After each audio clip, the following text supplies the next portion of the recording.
na po kayong lahat na nandito ngayon.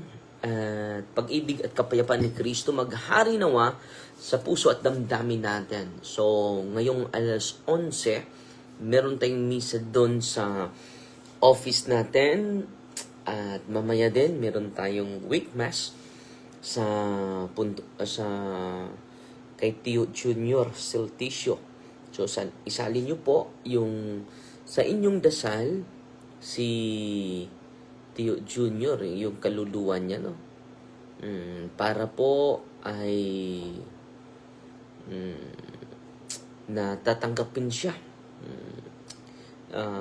sa hinahanda na lugar para sa ating lahat, sa ating may kapal.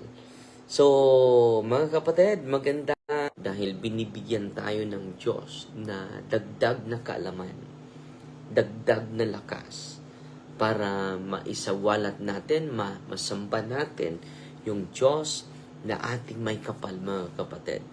At pakinggan nyo po yung kanina ina-upload natin sa pastoral evaluation natin. Upload na natin yung impeachment trial po, balanse po, wala po tayong kinikilingan dahil ang simbahan po ay dapat nasa middle ground. Hindi siya dapat mag-promote ng partisan candidate. At yan po ang official na stand ng ating simbahan po. At ngayon po, dito tayo sa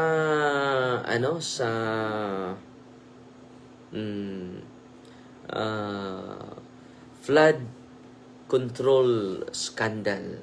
Bibigyan natin ito ng balance na political assessment po. Dahil ito po yung panawagan ng ating mga mamamayang Pilipino. At ang simbahan din ay nangunguna na din sa pagpanawagan nito. Meron ng maraming mga marcha, merong mga rally, at nakikita naman natin dito sa atin, sa personally, yung ating pakipagdigmaan sa korupsyon ay nagsagawa tayo this coming July. Ito yung isi-share ko po sa inyo na pagsisikap natin na yung pagsisikap natin na matigil na po itong dahan-dahan, itong korupsyon. Kung mag-ask kayo, anong ginawa mo, Father Darwin, para in your own subjective way.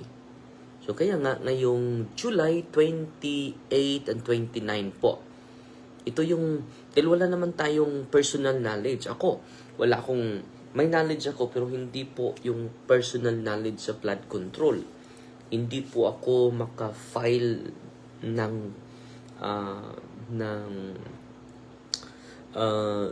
kaso. Dahil wala akong personal knowledge eh. So saan ba ako may merong personal knowledge? Yan po yung magandang tanong. May personal knowledge ako sa vote buying. So this coming, ang first batch of case prosecution hearings sa July 28, sa first batch po ito. During these hearings, our second witness is scheduled to testify. These cases involve the people of the Philippines versus 3 political leaders. So, personally po, dito sa lugar natin, especially sa last assignment ko, ito yung contribution natin sa tanong, ano ba yung ginawa ng simbahan para matapos itong korupsyon? Dapat may personal knowledge tayo. So meron tayong third batches of cases, mga kapatid, na ginagawa, third batches of cases against sa vote buying. Bakit, Father, nag-focus ka sa vote buying? Yan dito nagsimula, mga kapatid. Yung mga matataas na politiko na may ranggo po, galing sa senador, galing sa mataas na presidente, hanggang sa ibaba po. So, kukuha na yan ng budget para yung kanilang political positioning, mga kapatid, ay meron silang budget. At saan kinukuha yon? Hindi lang sa flood, posibly sa flood control. Scandal. Di ba? So, personally, ano ba yung ginagawa natin? Dahil maraming nagtatanong, anong ginawa ng simbahan? So, personally, ang ginagawa natin, pinafailan talaga natin ng kaso. Hindi lang tayo nagrarally, mga kapatid, ito ha, at ito yung pakiusap ko sa inyo. Kayo mismo ay may malaking maiambag para matapos na itong flood control issue or scandal. Tayo ay tatayo this coming November. Nagsimula yan eh.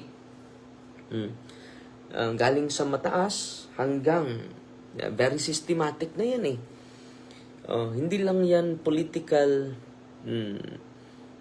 hindi yan political partition issue. It is a systemic issue eh. Systemic na po yan. At kasali na po ito. At tayong mga tao, nakakontribute din tayo sa flood control issue o scandal. Bakit? Dahil hindi tayo buboto. Mga 90% sa atin ay hindi bubuto kapag walang pera. Yan ang katotohanan. Witness po ako niyan. Di ba po? I-blame lang natin ang gobyerno. Tayo din. Mga tao, majority sa mga Pilipino po ay tatanggap ng boto.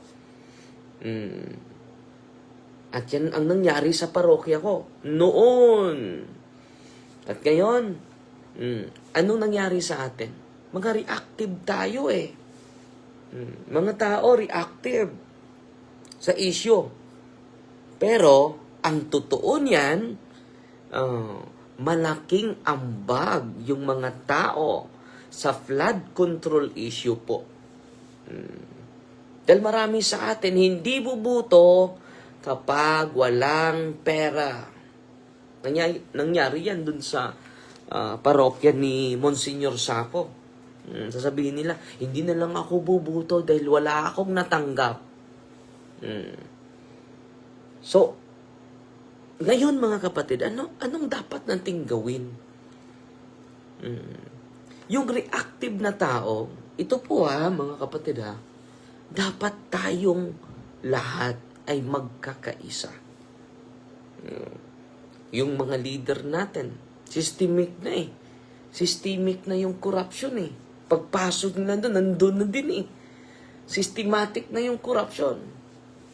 At dahil doon mga kapatid, kahit maganda yung layunin ng isang leader, makontaminate yun. Dahil systemic na po yung corruption sa ating bansa po. At yan po yung katotohanan mga kapatid.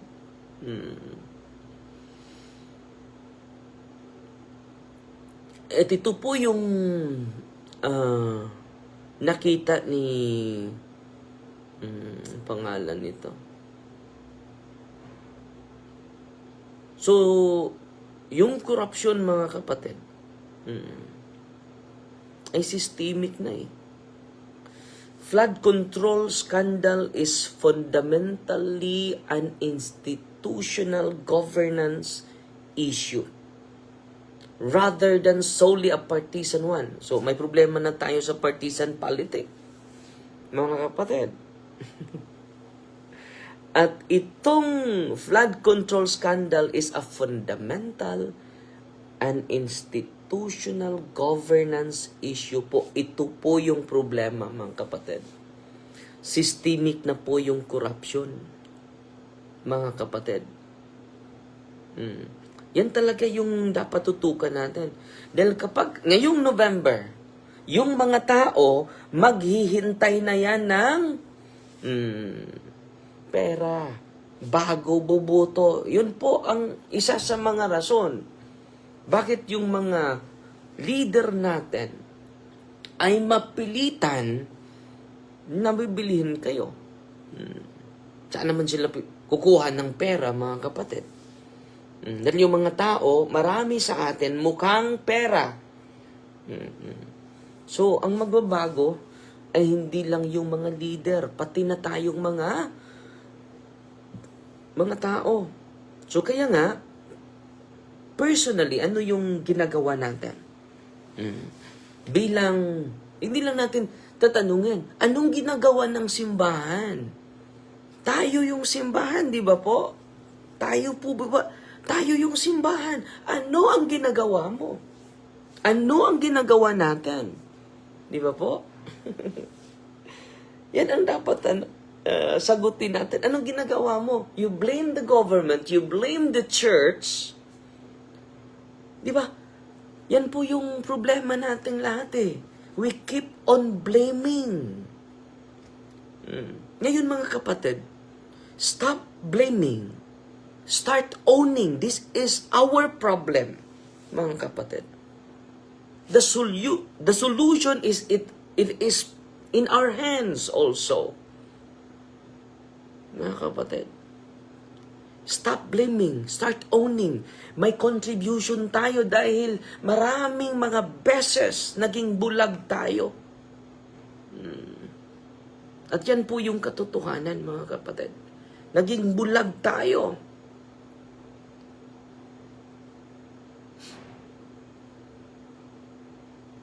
At yan po ang panawagan ko.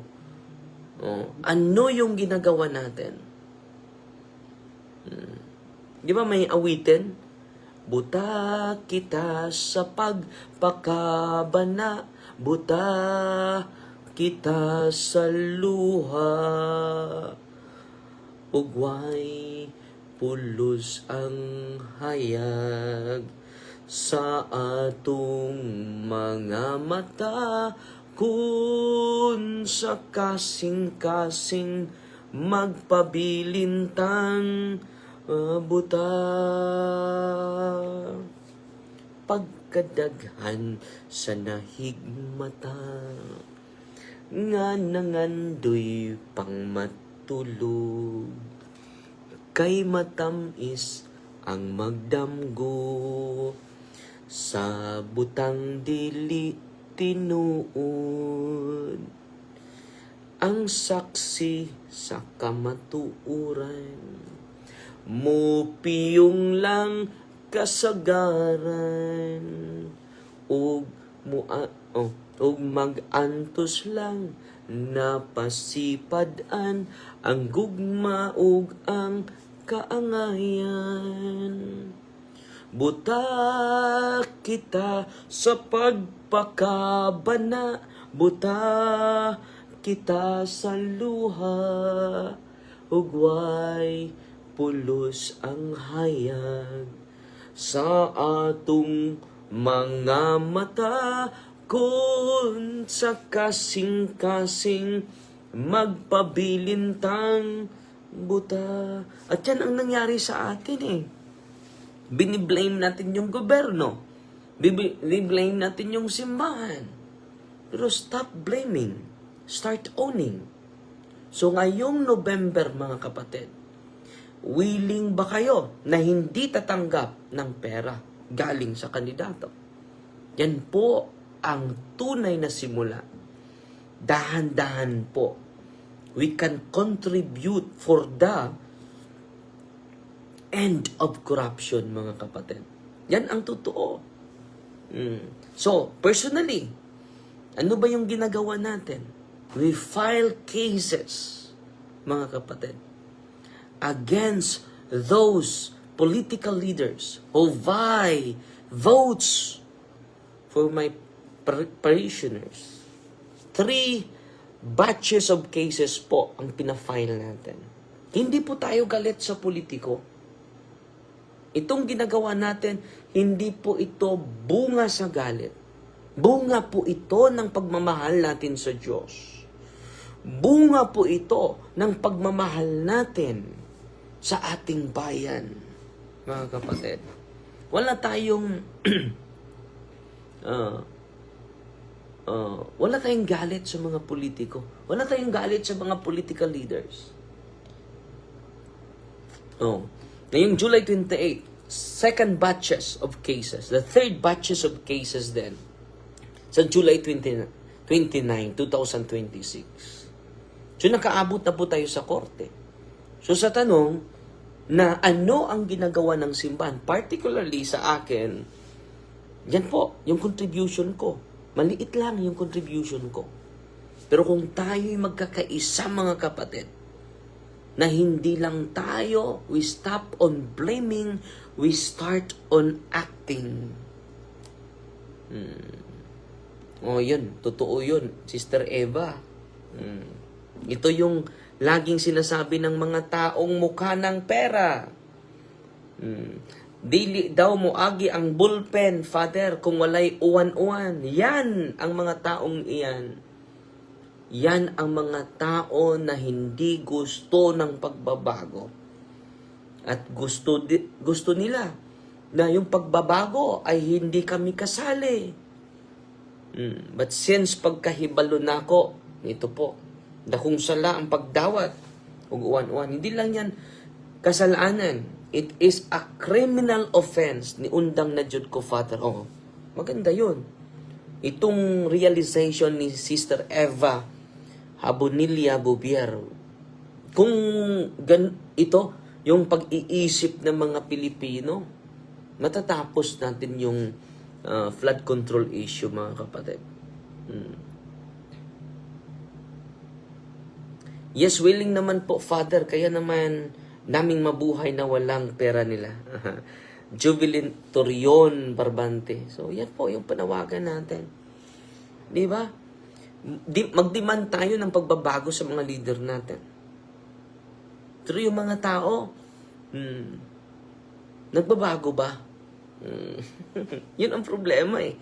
At ang dahil, may domino effect, mga kapatid. Ang mangyari, yung mga mabait sana na mga leader, tatakbo sila, gagamit sila ng pera. Mapuwersa sila eh.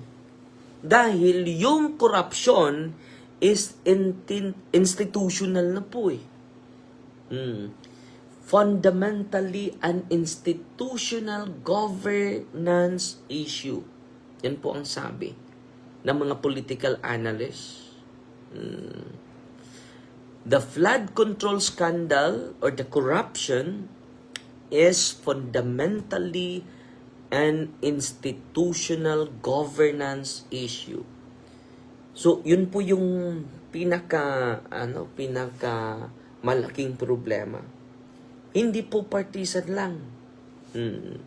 The central question is not merely whenever corruption occurred, but whether the Philippine justice system can investigate allegation fairly. Ito yung problema din. Yung political justice system natin. Yung investigation nila, fair ba? Yun po yung problema. Yun din ang problema natin sa impeachment natin. Fair ba tayo nito? Dahil bawat partisan side, may contamination sa kanilang biases, political biases. Prosecute cases based on evidence. Pinoprosecute ba natin yung mga kaso base sa ebidensya? Marami po. At hindi naman tayo mga bulag, diba? Marami po. Na nangyari yung yung mga inosente, yun pa ang nabilanggo. At yung mga utak, yun pa ang nasa nandun pa sa labas. Nandun sa labas ng bansa, katulad ni Saldico. Nandun pa sa ibang bansa, mga kapatid, di ba po? Strengthen safeguard to prevent similar abuses. So yung natin,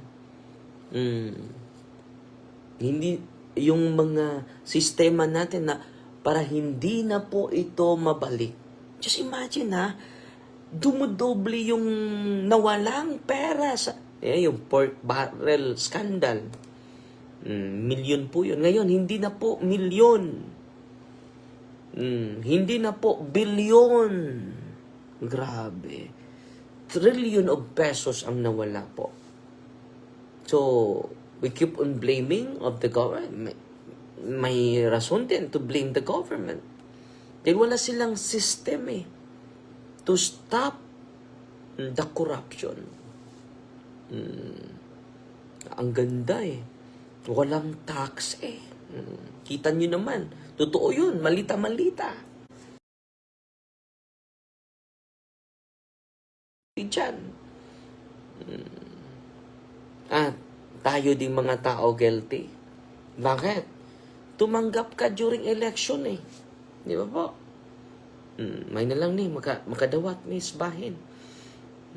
Yan po mga kapatid Dapat, ito po yung recommendation po at evaluation po sa International Governance Perspective Organization for Economic Cooperation and Development. Views the controversy as evidence of institutional weakness in infrastructure governance. Ano nangyari natin mga kapatid? Ito po yung rason. Institutional weakness po in infrastructure governance. Procurement safeguards remain inadequate. Ang procurement mga kapatid, hindi natin makikita. Dahil institutional na po yung pamaraan, systemic na po yung pagpamaraan nila. Stronger transparency mechanism are needed. Yung strong transparency mechanism are needed po na makikita po ng taong bayan kahit yung peso lang na mawala sa atin. Hindi po ito peso Hindi po ito milyon mga kapatid. Hindi po ito milyon. Billion, hindi din billion. Trillion of pesos, mangungutang sila. At mapunta lang sa pitaka, packet ng mga leaders natin. Hindi naman lahat, pero marami po. Ito po yung problema natin. Infrastructure investment require better accountability to ensure public funds achieve their intended purpose. So yung nung una, 10% ang kukunin. Pero ngayon, ghost project na mga kapatid. Grabe na po. Gising na. Dapat tayo po ay gigising na. Magkaisa po lahat ng simbahan. Hindi lang yung isang simbahan mag-protect ng isang politiko. Tayo po. Lahat magkakaisa. Yun po yung panawagan ni Bishop Jose Colin Baga Foro po.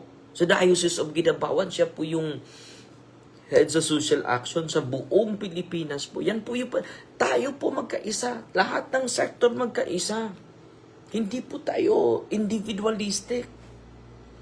Yun po yung gusto ng simbahan, di ba? Yan po yung problema natin, mga kapatid. At ito yung mga political analyst, mga kapatid. Si Arjan Aguirre, Ateneo de Manila University. Sabi ni Aguirre, argues that the credibility of the government's anti-corruption campaign will depend on whether investigation are impartial. Pero marami sa atin nakikita na hindi po impartial.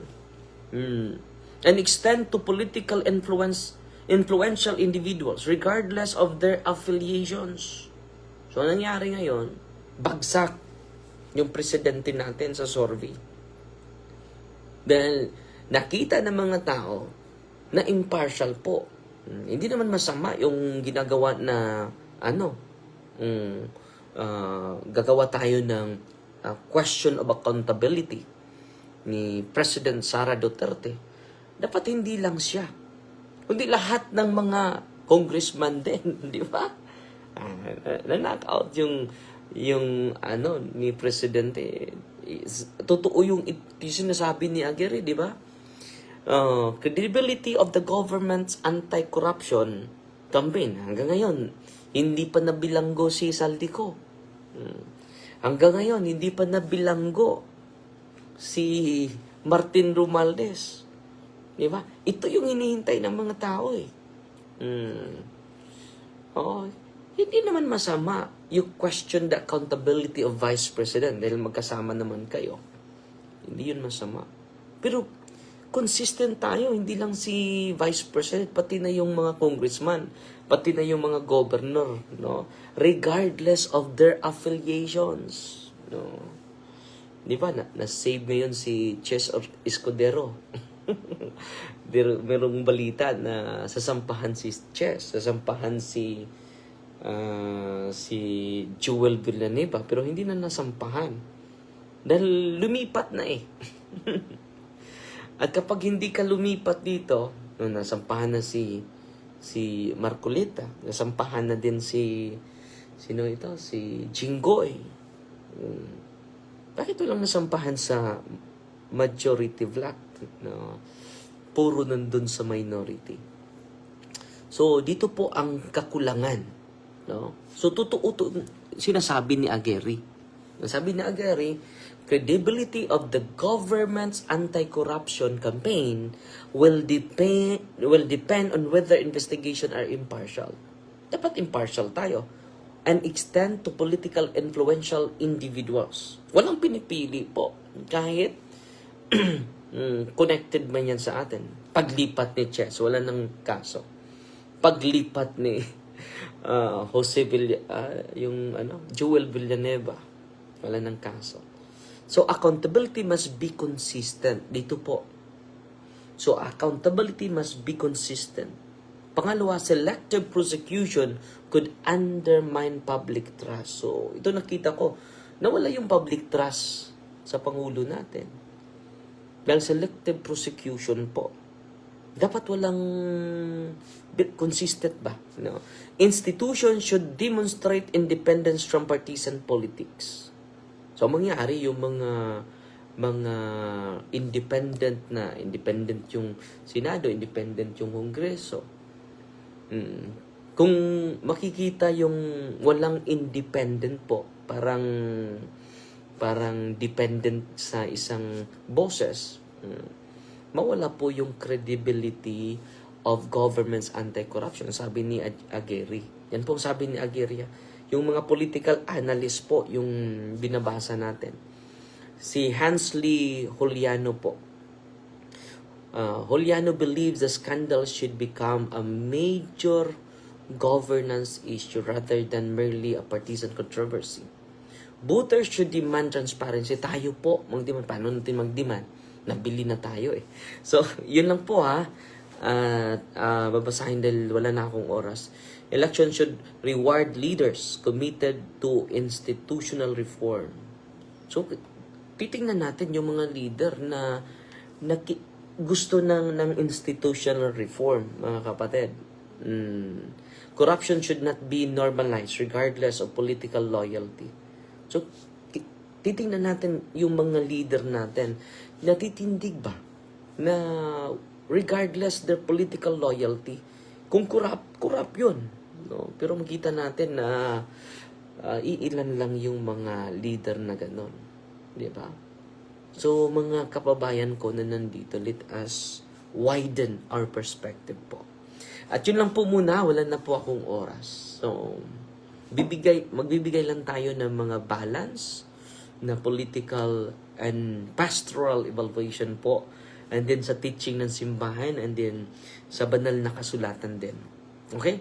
In the light with the teachings of the church, and with the moral stand and the social teachings of the church, mga kapatid. So, wala po tayong pinopromote na politiko sa mensahe natin ngayon, kundi ang institutional renewal ang panawagan natin. Kukunin natin yung political affiliation natin and preferences natin. Kung corrupt, dapat manugot po. No, wala tayong pinipili. Kung merong corrupt sa minority, file nating kaso. Kung merong corrupt sa majority, very consistent. Dapat consistent po. So, dun po nawala yung credibility ng government sa pag-uusip against sa corruption po. Okay? Yung selective prosecution po. So, yun lang po muna ha, at patuloy tayong magdasal. Despite our political disagreement, mga kapatid, I hope it is not an occasion of sin, na hindi tayo magmumura, hindi tayo magbabato ng maanghang na salita. Let us promote po love, mercy, and justice po. And in God's time po, mananagot itong mga leader natin na dapat managot. Na pro Duterte man, pro Marcos man, pro Lini man, dapat lahat ng kurakot ay managot. At yan po yung dasal natin. Pero gagawin natin ito in a peaceful mean, not in a violent mean. Fight Team Maria and the Tax FD with a humble heart po.